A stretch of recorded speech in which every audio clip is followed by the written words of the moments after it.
తెలుగు శ్రోతలందరికీ నమస్కారం అండి. మన అలనాటి కథలు ఎవర్ గ్రీన్ స్టోరీస్ ఛానల్కి మీ అందరికీ స్వాగతం. జీవన చదరంగం ధారావాహిక వింటున్నామండి. రాసిన వారు శ్రీమతి గాయత్రి గారు. ఇక ఆలస్యం చేయకుండా మనం కథలోకి వెళ్ళిపోదామా? వీడియో చూసిన వెంటనే లైక్ చేసి షేర్ చేసి తప్పకుండా సబ్స్క్రైబ్ చేసుకోండి. మన ఛానల్ని బెల్ ఐకాన్ యాక్టివేట్ చేసుకోండి. బియ్యం నూకను విసిరి లక్ష్మీవారం, శుక్రవారం, శనివారం, ఆదివారం ఉప్మా కానీ మినప దోశలు కానీ చేసేది భానమ్మగారు. వంట రుచిగా చేయడమే కాక చాలా పొదుపుగా పరిశుభ్రంగా ఉండేది ఆవిడ పని. ఇంట్లో కొడుకును కనిపెట్టుకొని ఉండేది. పెళ్ళి అయిన నెలలో కాస్త తిని తిరిగినా ఆ తర్వాత జ్వరంతో మంచం దిగలేకపోతున్నాడు ప్రవీణ్. ఆ తర్వాత ఏ క్షణంలో అతను ఎలా ఉంటాడో అనూహ్యంగా మారిపోయింది ప్రవీణ్ పరిస్థితి. Doctor Homapathi RMP doctor. ఆ ఊరికి, ముఖ్యంగా ఆ పేటకు ఆయనే వైద్యుడు. ఆయన మొహమాటం లేకుండా ఫీజును అడిగి తీసుకుంటాడో, అలవోకగా కూడా వైద్యం చేస్తాడో. కానీ నెల అయ్యేసరికి ఖచ్చితంగా డబ్బును ఇచ్చేయాలి. ఇవ్వకపోతే ఇచ్చేంతవరకు వాళ్లకు వైద్యం చేయడు. అందుకనే నెలకి ఒకసారి ఆయనకు బిల్లును చెల్లిస్తోంది వాసంతి. ఒక నెల నిశ్చింతగా గడిచేసరికి వాసంతి పరిస్థితి మళ్ళీ మొదటికి వచ్చింది. భర్త ఉన్న ఊరికి మకాం మార్చేసింది శకుంతల, కాన్వెంట్ను మూసేసి. ఆ సంగతి విన్న ఉమాపతి, దూది మిల్లులో మేనేజర్ పోస్ట్ ఉంది, చేస్తావా అని అడిగాడు వాసంతిని. ఆ పేట మగవాళ్లలో ఉమాపతికే కాస్త మంచి పేరు ఉంది. అవకాశం రావడంతోనే అంగీకరించేసింది వాసంతి. ఆ దూది మిల్లు ప్రొపరేటర్ రత్నాజీరావుకి 2 భార్యలు. ఒక ఆవిడ పోలీస్ ఎస్ఐగా చేస్తోంది. రెండో ఆవిడ అతనితో కాపురం చేస్తోంది. పెద్ద భార్య దగ్గరకు వారానికి ఒకసారి శని ఆదివారాలు వెళ్ళిపోతాడు.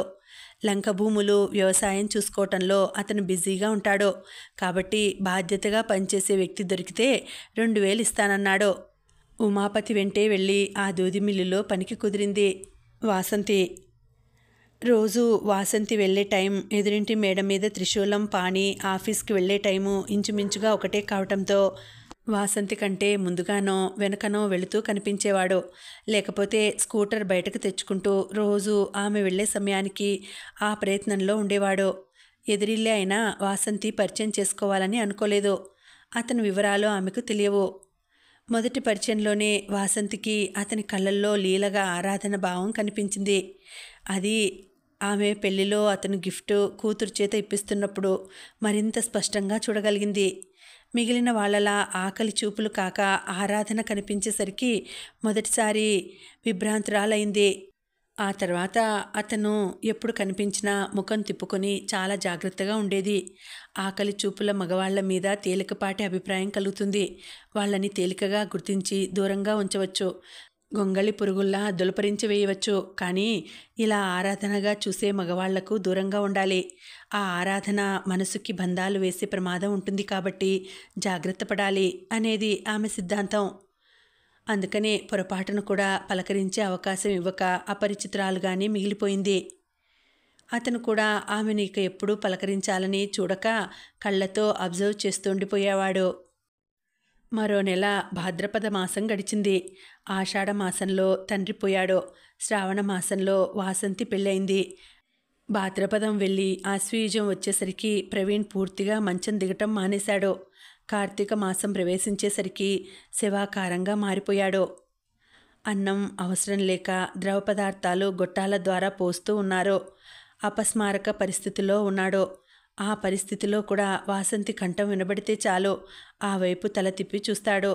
ఆశగా చేతులతో వెతుకుతాడు. ఆ చేతులకు చెయ్యి అందించి మరో చేత్తో స్నేహపూర్వకంగా అతని తల నిమిరి వాసంతి చేతిని పెదవులకు చేర్చి ముద్దు పెట్టుకునేవాడు. ఏడ్చి ఏడ్చి భానమ్మగారి కళ్ళల్లో నీళ్లు ఎగిరిపోయాయి అన్నట్టు ఆ మంచానికి ఆనుకొని కూర్చుండిపోతుంది. ఇంట్లో పని అంతా హేమంతి మీదనే పడింది. సుమన కానీ ఫణీంద్ర కానీ ఇల్లు పట్టుకొని ఉండటం మానేశారు. వాసంతి ఇంట్లో ఉంటే ఇంటి పని చూడదు. డబ్బులు వచ్చే మార్గం ఏమిటా అని ఆలోచిస్తుంది. ఆ పనులే చేస్తుంది. చుట్టుపక్కల అమ్మాయిలకు కత్తిరింపులు, అల్లికలు, డిజైన్స్, అద్దకాలు అన్నీ నేర్పుతుంది. నెలకి 25 రూపాయల ఫీజు.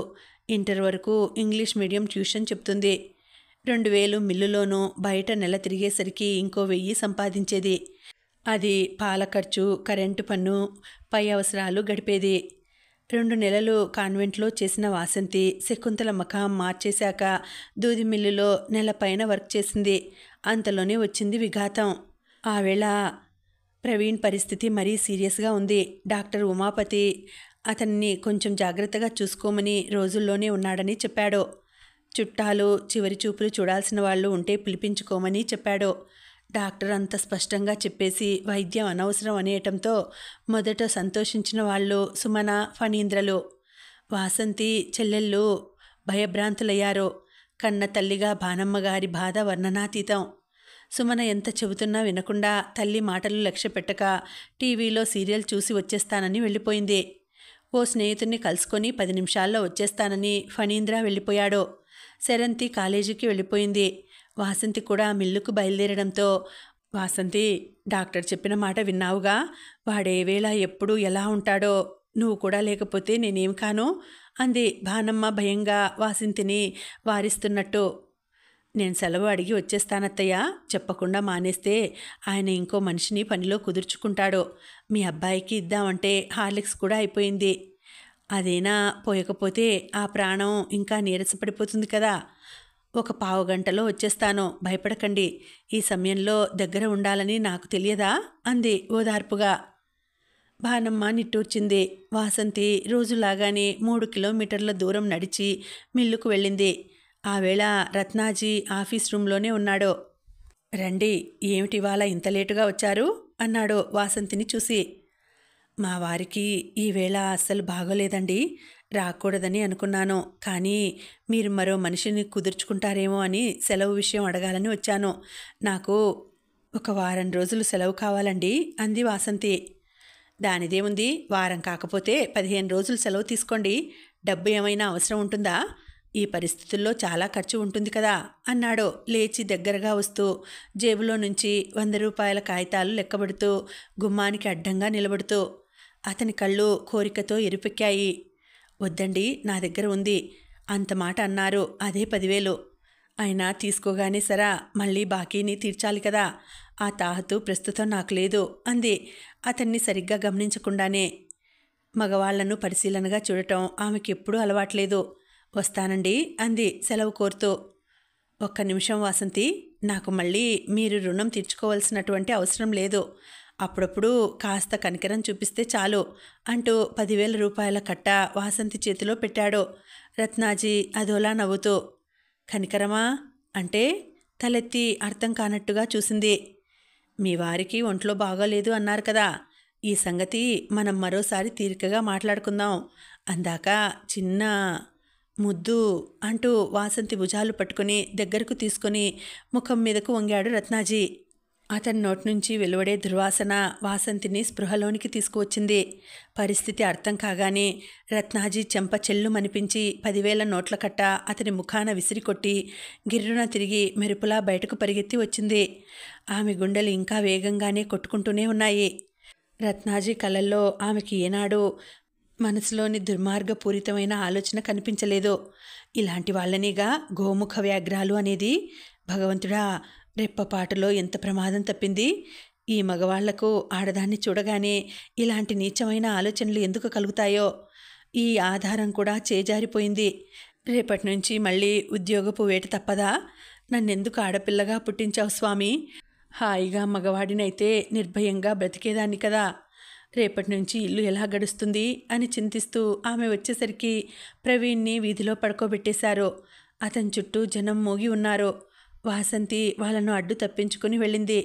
ఫణీంద్ర తులసి నీళ్లు పోస్తూ ఉన్నాడు. భానమ్మగారు కొడుకు తలని ఒడిలో పెట్టుకుని కూర్చుంది. ప్రవీణ్ వెక్కిళ్ళు పెడుతున్నాడు. ఆరిపోయే దీపానికి కాంతి ఎక్కువ అన్నట్టుగా ప్రవీణ్ పూర్తి స్పృహలో ఉన్నాడు. వాసంతి కనిపించగానే అతి కష్టం మీద చేతిని జాపి కళ్ళతోనే దగ్గరకు రమ్మన్నట్టుగా చూశాడు. వాసంతి అతని దగ్గరకు వెళ్ళింది. పక్కన కూర్చుని తల మీద చెయ్యి వేసి కళ్ళల్లో తిరిగే నీళ్లు బుగ్గల మీదుగా జారిపోతూ ఉంటే ప్రవీణ్ చెయ్యి జేబులోనికి వెళ్ళి బయటకు వచ్చింది. ఈసారి ఆ చేతిలో ఒక కవర్ ఉంది. దాన్ని భద్రంగా వాసంతి చేతిలో పెట్టి పిడికిలి మూసి ఆ చేతిని వాసంతి తల మీద వేశాడు. ఆశీర్వదిస్తున్నట్టుగా పెట్టాడు. అంతే, అతనిలో ఆఖరి శ్వాస ఆగిపోయింది. ప్రాణవాయువులు అనంత విశ్వంలో కలిసిపోయాయి. చూస్తున్నట్టు నవ్వుతున్నట్టుగానే ఉంది ఆ ముఖభంగిమ. కళ్ళు నిర్జీవ గోళాలుగా మారిపోయాయి. వాసంతి తల మీద అతని చెయ్యి జారి ఆమె ఒడిలో పడింది. వాసంతి నిశ్చేష్టురాలి మాదిరిగా చూస్తూ ఉంటే భానమ్మ గొల్లుమంది. అప్పుడే వచ్చిన సుమ అన్నగారి గుండెల మీద పడి బావురుమని ఏడవసాగింది. ఫణీంద్ర కళ్ళల్లో తిరిగిన నీళ్లతో అన్నగారి పక్కన స్తబ్దుగా కూర్చుని ఉండిపోయాడు. ఆ జనానికి దూరంగా నిలబడి చూస్తూ ఉన్నాడు పాణి, త్రిశూలపాణి. అంతా తలో మాట వ్యాఖ్యానించారు. భూషణం, శేషయ్య, కుటుంబరావులు ఎండ తగలకుండా పైన చూరుకు టార్పాలిన్ గుడ్డ కట్టి భానమ్మను ఓదార్చారు. 11 గంటలకు ప్రవీణ్ చనిపోతే 1 గంట అయింది సమయం. హేమంత్తో పాటు ఇంకో 2 ఆడవాళ్లు వచ్చి వాసంతిని బలవంతంగా లేవదీసి లోపలకు తీసుకుని వెళ్లారు. అక్కడ బ్రహ్మ, విష్ణు, మహేశ్వరుల్లా ఉన్నారు శేషయ్య, భూషణం, కుటుంబరావులు. అమ్మాయి వాసంతి, నిన్ను చూస్తే జాలి వేస్తోంది, కోపము వస్తోంది. మా ఎవరితోనూ మాట మాత్రం చెప్పకుండా చచ్చేవాడిని పెళ్లాడి తెచ్చి కొంపలో పెట్టుకున్నావు. వాడు కాస్త పుటుక్కుమన్నాడు. ఇప్పుడు ఏం చేద్దామని? అప్పుడే 2 గంటలైంది. శవాన్ని కదపకపోతే ఈ పేట జనం అంతా ఉపవాసం చేయాలి. పీనుగు మీద పిండాకుడు ఎవరు తినగలరు? చచ్చినవాడితో పాటు నువ్వు బిగుసుకుపోతే మేమేం చేయాలి? ఆ భానమ్మేమో తెలివిగా 25,000 నీ చేతిలో పెట్టి బాధ్యతలన్నీ నీ నెత్తిన పడేసింది. ఇప్పుడు ఏం చేయాలని నీ ఆలోచన? అన్నాడు శేషయ్య విసుక్కుంటూ వాసంతితో. అచేతనంగా మారిపోయిన వాసంతిలో ఆ మాట చైతన్యాన్ని తెప్పించింది. మీలో ఎవరైనా పెద్ద మనసుతో ఓ 10,000 సర్దండి బాబాయ్, ఓ వారం 10 రోజుల్లో ఇచ్చేస్తాను అంది చేతులు జోడిస్తూ వాసంతి. అంత సొమ్ము మా దగ్గర ఎక్కడ ఉంటుంది పిల్ల? 10,000 మళ్ళీ ఎలా తీర్చాలని? ఆ ఆలోచన ఏమిటో చెప్పు. ఇత్తడి సామాను కాస్త అయిపోయిందిగా, ఇప్పుడు ఏమమ్మాలని? అన్నాడు శేషయ్య వెటకారంగా నవ్వి. సమయానికి బాగా గుర్తు చేశారు బాబాయ్. కర్ర సామానుంది. ఈ పెద్ద పందిరి పట్టె మంచం, భోషానం, కావిడి పెట్టి, double cot bed, dining table, సోఫాలు, డ్రాయర్లు, కుర్చీలు చాలా ఉన్నాయి. ఒక డ్రాయర్, కుర్చీ ఉంచి ఓ పట్టె మంచం, మడత మంచం ఉంచి మిగిలినవన్నీ అమ్మేయండి. ఇవి మాకు అవసరం లేదు అంది గంభీరంగా వాసంతి. అంతే, 4 కలిసి ఆ ఇంట్లో చెక్క సామానంతా మోసేశారు. వాసంతి చేతిలో 10,000 రూపాయలు పడ్డాయి. తెలివి తక్కువగా శేషయ్య చేతిలో పెట్టకుండా తనే ఖర్చు పెట్టింది ప్రతి పైసా జాగ్రత్తగా వాసంతి. ఫణీంద్రకి నిప్పుకుండ ఇచ్చి ప్రవీణ్తో చివరి మజిలీకి అంతా వెళ్ళిపోయారు. వాసంతికి స్నానం చేయించి ఓ గదిలో కూర్చోబెట్టారు. హేమంతి వంట చేసింది. కాఫీ కలిపి అక్కగారి చేత, భానమ్మ చేత తాగించింది. సాయంత్రం శరంతి వచ్చేసరికి అంతా అయిపోయింది. వాసంతిని పెళ్లి చేసుకున్నాక సరిగ్గా 3 నెలలు బతికాడు ప్రవీణ్. అతను రాసిన కవర్ వాసంతి చేతిలో నుంచి తను తీసుకుని జాగ్రత్తగా ఉంచింది హేమంతి. శవదహనం చేసి ఫణీంద్ర వచ్చాక రాత్రి అందరికీ భోజనాలు వడ్డించారు హేమంతి, శరంతిలు. ప్రవీణ్ ఇంకో గంటలో పోతాడనగా బానమ్మగారి చుట్టాలు ఓ 25 మంది వచ్చారు. బానమ్మగారి కంటే ఆవిడ అన్నల పరిస్థితి, అక్క చెల్లెళ్ళ పరిస్థితి బాగానే ఉంది. ఆ 12 రోజులు ఉండి వితంతువు వేషం వాసంతి చేత వేయించి సంతృప్తి చెంది మరీ వెళ్లారు వాళ్ళు. బానమ్మను, సుమను, ఫనీలను వాళ్ళ ఇళ్లకు రమ్మని మరీ మరీ చెప్పి వెళ్లారు. ఎవరికోసం ఆగని కాలం గడుస్తూనే ఉంది. 15 రోజులైంది ప్రవీణ్ పోయి. తెల్ల చీరలో జుట్టు విరబోసుకొని వితంతువైన వాసంతిని బానమ్మగారే చూడలేకపోయింది. చెవులు, చేతులు, మెడ అన్నీ బోసిగా మారిపోయాయి. 3 నెలలు గడిచాక వస్తానంది బానమ్మ బంధువుల ఇళ్లకు వెళ్ళి. ప్రవీణ్కి కూడా కర్మకాండలన్నీ కన్నతండ్రికి జరిపించినట్టే యథాతథంగా జరిపిస్తే వాసంతికి 5,000 ఖర్చయింది. 1 నెల గ్రాసం ఇంట్లో మిగిలింది. దాన్ని బట్టి తండ్రి పోయినప్పుడు తను ఇచ్చిన డబ్బులలో శేషయ్యకు 5,000 రూపాయలు పైగా మిగిలి ఉంటుందని అంచనా వేసిన వాసంతి అంత కష్టం వస్తే 10 పైసలు సాయం చేయని ఆ పెద్ద మనిషి అసలు స్వరూపం ఏమిటో గుర్తించింది ఆ క్షణంలో. అక్క, ఏమిటి మౌనం? 15 రోజులైంది. సెలవు ఎన్నాళ్ళు పెట్టావు? డ్యూటీకి వెళ్ళొద్దా? ఇలా కూర్చుంటే ఎలా అని అడిగారు ఆ రాత్రి చెల్లెళ్ళు వాసంతిని. ఆ మాటలో అక్కడే పడుకున్న బానమ్మగారు కూడా వింటోంది. కొడుకు పోయిన గదిలో మంచాలు లేక ఆవిడ హాల్లోనే పడుకుంటోంది ఈ మధ్యన. గోడకు ఆనుకొని శరత్ వెన్నెలలోకి చూస్తూ పరాకుగా ఆలోచిస్తున్న వాసంతి చెల్లెళ్లను దగ్గరకు తీసుకొని ఆ రోజు రత్నాజీ తన పట్ల వెళ్ళబుచ్చినటువంటి అభిప్రాయాన్ని గురించి చెప్పి ఉద్యోగం వదిలేసినట్టు వివరించింది మెల్లగా. మరి ఇప్పుడు ఎట్లా? హేమంత సెరంతిలు కంగారుగా ప్రశ్నించారు. ఇకపైన నేను ఉద్యోగం చేయదలుచుకోలేదు అంది వాసంతి. మరి ఇల్లు ఎలా గడుస్తుంది అంది హేమంతి ఆందోళనగా. మన ఇంట్లోనే కాన్వెంట్ని పెట్టుకుందాం అంది వాసంతి. మన ఇంట్లోనా? వెరీ గుడ్ డెసిషన్ అక్క. నేను కూడా కాలేజీ మానేస్తాను, మన కాన్వెంట్లో పనిచేస్తాను. మన ముగ్గురం చేసినట్లయితే జీతాలు ఇవ్వనవసరం లేకుండా బాగానే రన్ చేయవచ్చు. శకుంతల కాన్వెంట్ని మూసేశాక పిల్లలు పాపం 3 కిలోమీటర్లు దూరం రిక్షాలో వెళ్ళి రావాల్సి వస్తుంది. మనం కాన్వెంట్ పెడితే వాళ్ళకు కూడా అవస్థలు తప్పుతాయి. ఇంతకీ మన కాన్వెంట్కి ఏం పేరు పెడదాం అంది శరంతి ఉత్సాహంగా అక్కగారి చేతులు పట్టుకుని. శరు, నువ్వు కాలేజీ మానటానికి వీల్లేదు. ఈ 1 సంవత్సరం కష్టపడి చదివినట్లయితే నీ చేతికి డిగ్రీ వచ్చేస్తుంది. ఆ తర్వాత నీ ఇష్టం, నేను కాదనను. అంతవరకు ఈ వ్యవహారం మాకు వదిలేసి తీరిక సమయాల్లో నువ్వు సుమనను తీసుకుని వెళ్ళి ఈ చుట్టుపక్కల పబ్లిసిటీ ఇవ్వు అంది ఆదేశాత్మకంగా వాసంతి. మరి మన దగ్గర డబ్బు ఎక్కడ ఉందక్కా అంది హేమంతి. ఉంది, 5,000 మిగిలింది అంటూ శేషయ్య తండ్రి పోయినప్పుడు 5,000 నేర్పుగా నొక్కేసిన సంగతి బయటపెట్టింది. బానమ్మ గారితో పాటు హేమంతి శరంతీలు కూడా నిర్ఘాంతపోయారు. ఫణీంద్ర చేత ఆ ఏర్పాట్లన్నీ చేయించింది. మరో 10 రోజుల్లో విద్యానిలయం అనే బోర్డుతో ఆ ఇంట్లో కాన్వెంట్ వెలిసింది. తల్లి విద్యావతి పేరు మీద వాసంతి సెలెక్ట్ చేసిన ఆ పేరు చెల్లెళ్ళకు కూడా బాగా నచ్చింది. హేమంతి శరంతీలు కుంకుమ భరిణలను తీసుకుని వెళ్ళి ఇంటింటికి విద్యానిలయం గురించి చెప్పి కరపత్రాలు పంచిపెట్టి వచ్చారు. అవిరామంగా వారం రోజులు కష్టపడితే ఓ 50 మంది పిల్లలు వచ్చారు. చాలా సామాన్యంగా విద్యానిలయం కాన్వెంట్ ప్రారంభించబడింది. సుమన కూడా ఉత్సాహంగా ముందుకు వచ్చింది. జాయినింగ్ ఫీజు 150గా వసూలు చేశారు. 7,500 వచ్చింది.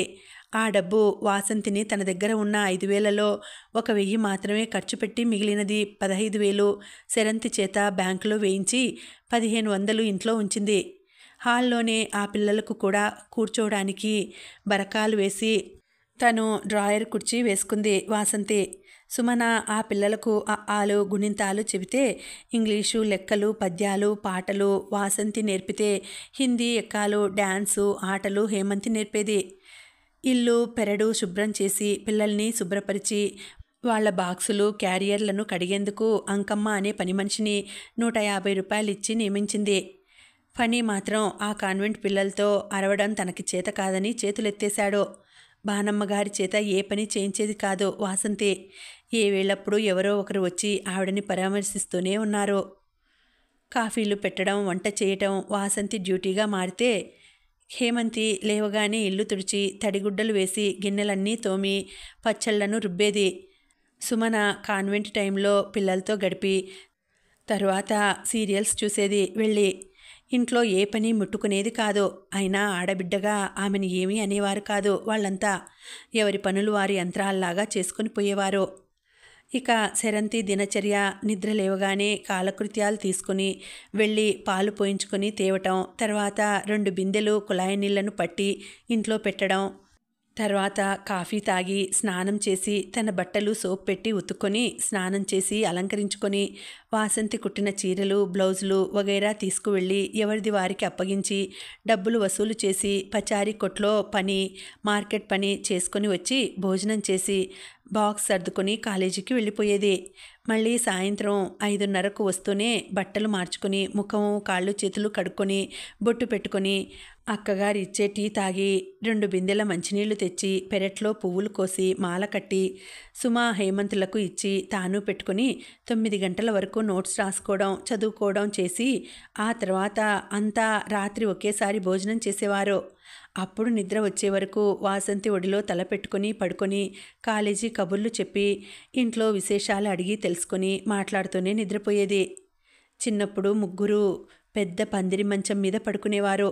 ఇప్పుడు పట్టె మంచం మీద దక్షిణం వైపు కిటికీ దగ్గర వాసంతి, ఆమె పక్కన శరంతి, ఆ తర్వాత మడత మంచం వేసుకుని హేమంతి ఫ్యాన్ కింద కబుర్లు చెప్పుకుంటూ నిద్రపోయేవారు. వీధి గది తలుపు, మధ్య గదిలోకి వెళ్లే తలుపు హాల్లోంచి ఉంటే కిచెన్ తలుపులు మాత్రం వసారాలోంచి ఉండేవి 2 వైపులా. అందుకని హాల్లోంచి మసిలేవాళ్ళు. బానమ్మగారి సామాను వసారాలో వేసి హాల్లోంచి వసారాలోకి ఉండే తలుపులు బిగించి బాణమ్మగారు ఉండే వాటాలో కాన్వెంట్ 3 గదుల్లోనూ 3 క్లాసులను నిర్వహిస్తున్నారు. ఆఫీసు మాత్రం హాల్లోనే ఉంది. అందుకని బాణమ్మగారి ఫ్యామిలీ సభ్యులు 3 అక్క చెల్లెళ్ళు పడుకునే మధ్య గదికి యువతల వీధి గదిలో పడుకునేవారు. ఒకరోజు శరంతి కాలేజీకి వెళుతూ ఉండగా ఆ వీధి సెంటర్లో సైకిల్ మీద కూర్చుని ఫ్రెండ్స్తో కబుర్లు చెబుతూ కనిపించాడు ఫణీంద్ర. అతన్ని చూసినా కూడా పట్టించుకోకుండా వాళ్ళని దాటి ముందుకు వెళ్ళిపోయింది ఆమె. అబ్బా, ఎవర్రా ఆ బ్యూటీ క్వీన్ అన్నాడు ఓ అబ్బాయి కళ్ళు ఎగరేసి శరంతి వైపు ఆశగా చూస్తూ.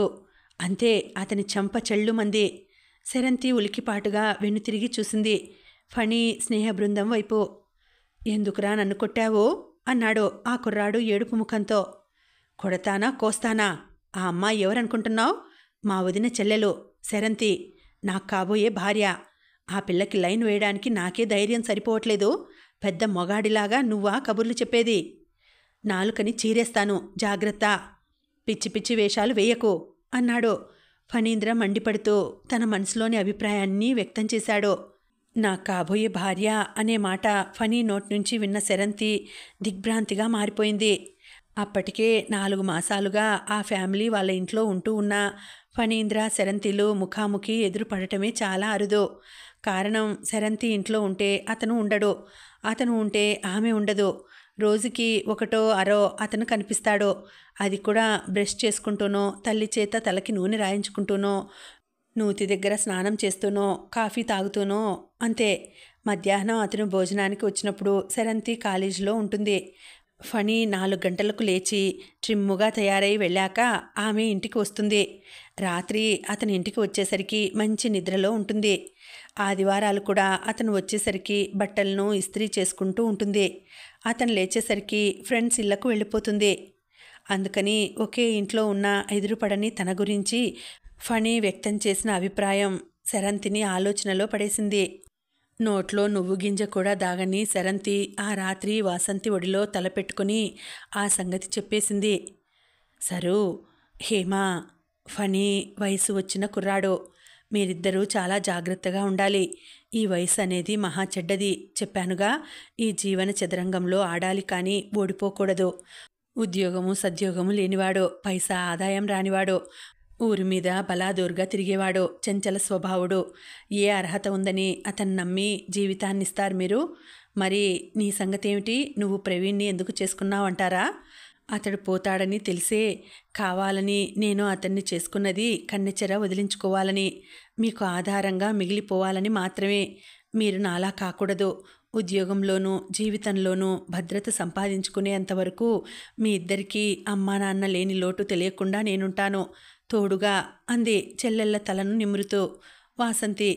ఆ మాటలు సుమ, బానమ్మ ఇద్దరూ విన్నారు.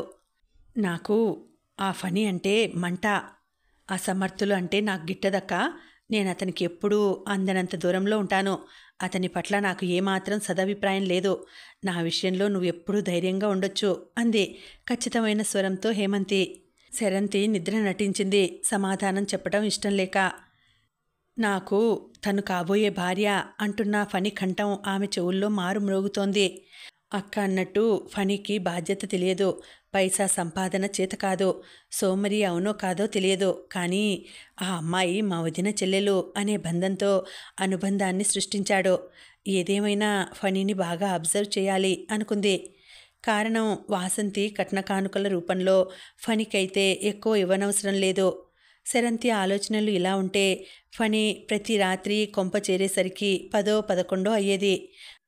ముక్కుతూ మూలుగుతూ బానమ్మ లేచి వెళ్ళి వీధి తలుపు తీసేది. ఫణి మధ్య గదిలో నుంచి పెరట్లోకి వెళ్ళి నూతి దగ్గర కాళ్ళు చేతులు కడుక్కొని కిచెన్లో భోజనం చేసేవాడు. అలా వెళ్ళేటప్పుడు వచ్చేటప్పుడు ఫణీంద్ర కళ్ళు శరంతిని శల్య పరీక్ష చేస్తూ ఉండేవని మాత్రం శరంతికి తెలియదు. వాసంతి గులాబీ రంగు దేహఛాయ, హేమంతి పసిమి రంగు, శరంతి తెల్లని తెలుపు, నాజూకైన చేతులు, సుకోమలమైన తనులత, నిగనిగా మెరిసే పిక్కలు, నున్నని పొట్టతో నిద్రలో పైట తొలగినప్పుడు చక్కని వక్ష సౌందర్యం, ఎర్రని పెదవులు, నేతలు సోగగా గీతల్లా కనిపించే కనుదోయి, అందమైన రూపం ప్రతి రాత్రి తల్లికి తెలియకుండా నేత్రపర్వంగా గమనించేవాడు. వాసంతి కిటికీ వైపు ఒత్తగిల్లి పడుకుంటే హేమంతి బోర్లా పడుకునేది. శరంతి వెళ్ళకిలా అతనిని ఆహ్వానిస్తున్నట్టుగా ఉండేది. ఆ విధంగా అతనికి ఆమెను చూసి నిద్రలో కలలు కనటం అలవాటైపోయింది.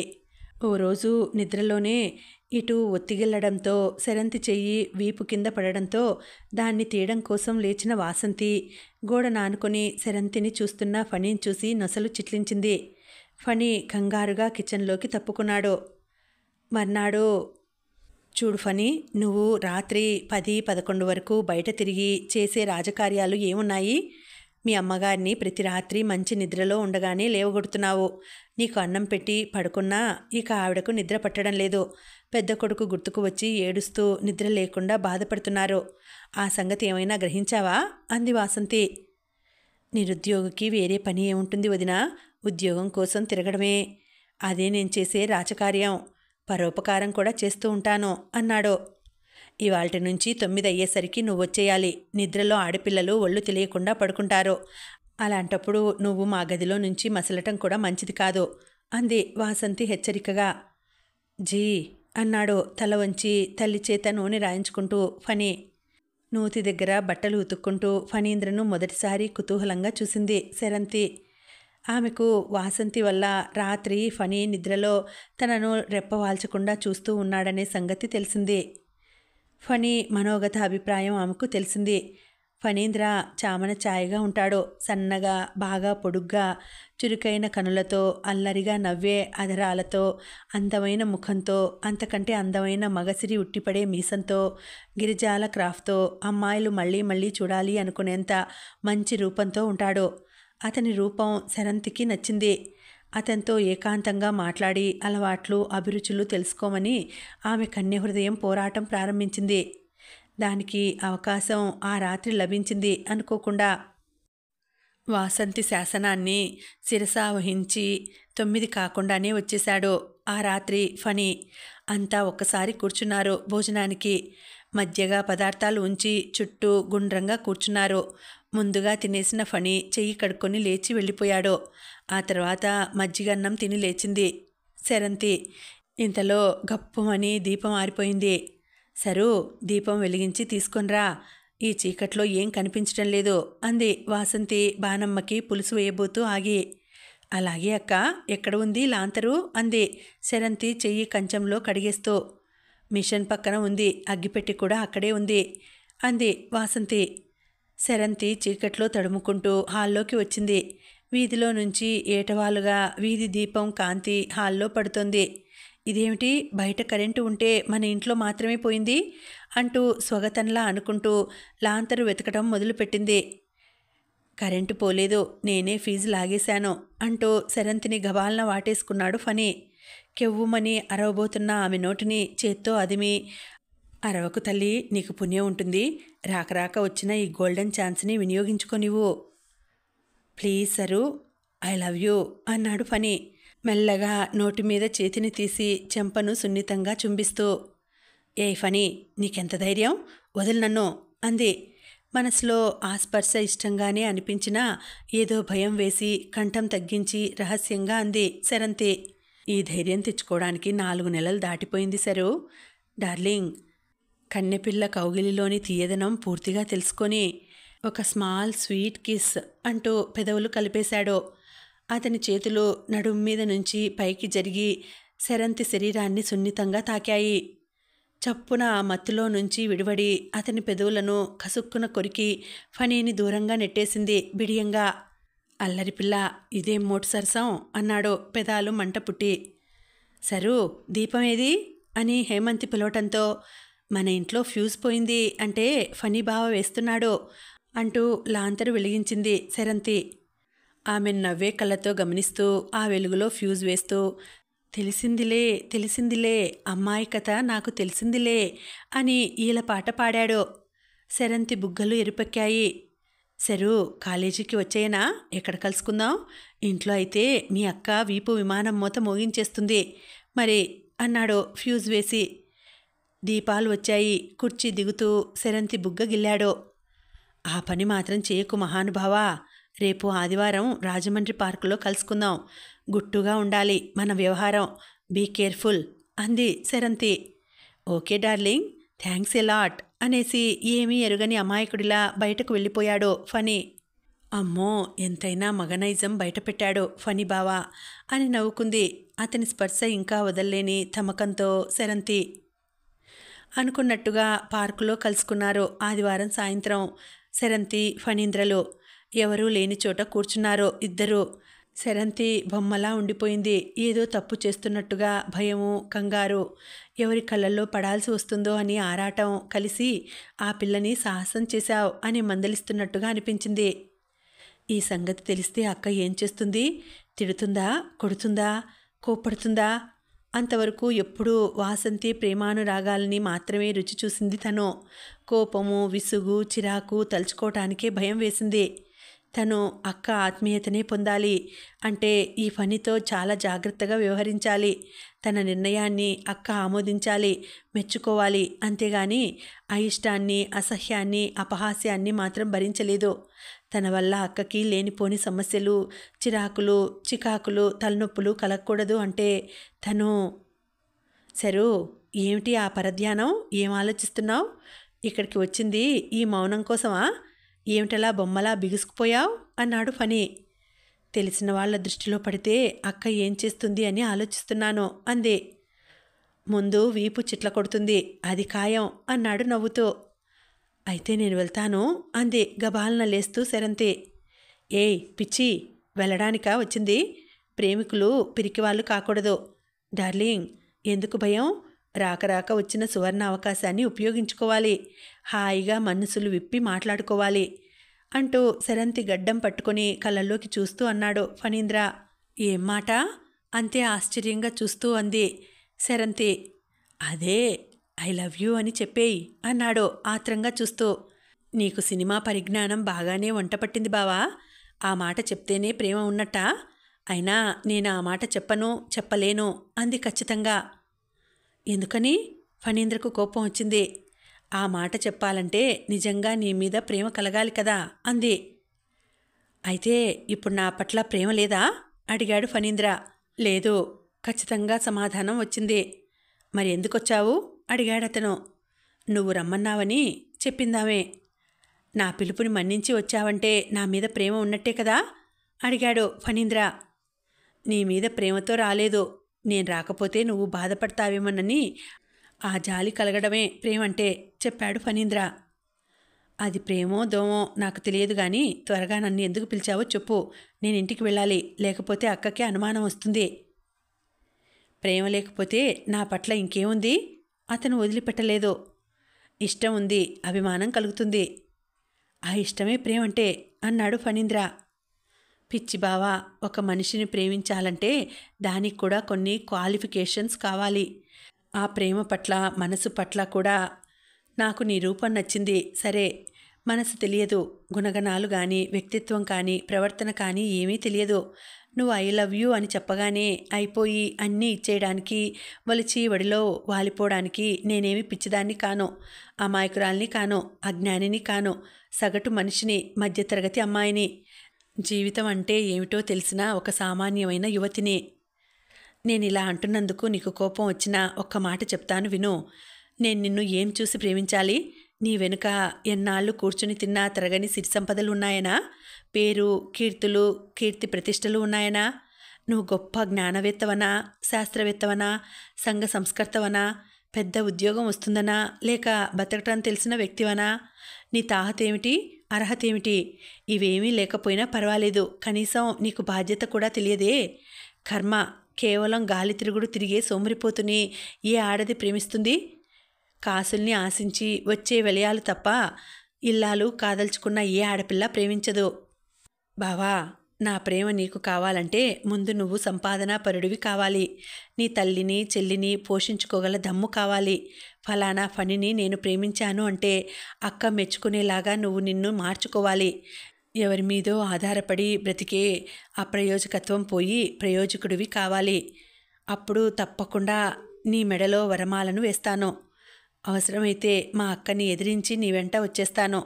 ఆ సత్తా నీలో చూసిన మరుక్షణం నువ్వు అడగకుండానే ఐ లవ్ యూ చెప్తాను.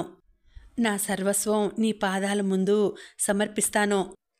అందాక వస్తాను, దయ ఉంచు అని గిర్రున తిరిగి వచ్చేసింది సెరంతి. నిశ్చేష్టుడి మాదిరిగా చూస్తూ ఉండిపోయిన ఫణీంద్ర తేరుకోవటానికి చాలా టైం పట్టింది. ముందు సెరంతి మీద చాలా కోపం వచ్చింది. ఆ తర్వాత ఆలోచించిన కొద్దీ, ఆమె మాటలు అర్థమైన కొద్దీ ఆశ్చర్యం వేసింది. అవమానంగా తోచింది. తనను తేలిక చేసిందని కళ్ళల్లో నీళ్లు తిరిగాయి. ఉక్రోషంతో, బాధతో, ఆరాటంతో జీవితంలో మొదటిసారి తన అసమర్థతకి, అప్రయోజకత్వానికి, అసక్తతకు చాలా చింతించాడు, విచారించాడు. ఇంకా ఉందండి, కథ కొనసాగుతుంది. మళ్ళీ వచ్చే వీడియోలో తర్వాతి భాగం వినేద్దామండి. అంతవరకు సెలవు. నమస్తే.